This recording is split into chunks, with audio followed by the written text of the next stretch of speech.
Hey guys, welcome to Crazy Days. Today we're going to talk a little bit about harvesting at the end of the season. In my greenhouse I've harvested quite a few little beans and stuff, and we've ate out of them a couple of times, but it's end of season. We're going into fall, and as I take the plant up, there's not much on them, but I'm not throwing that away, and I'm going to show you what I mean harvesting end of season. Every time I go out to the greenhouse and there's a few peas or beans on the plant, and there may be 3 or 4, I pick them, I come in, I shell them, and I put them in this little baggie. And that way when I get enough, we can have a meal. Well, today I took a few peas out of Danny's greenhouse that were ready, and I finished off a couple of the bean plants that were there.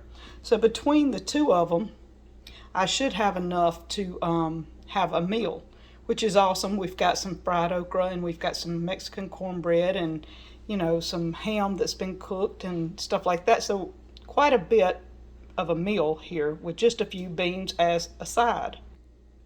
So the thing is, even though you've only got 4 or 5 beans, put them in a zippy, put them in the refrigerator, freezer, and keep it where you know where it's at.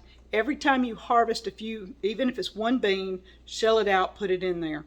You will be surprised that you'll have a meal in a couple of weeks if you've got several plants that you're cleaning up as you go.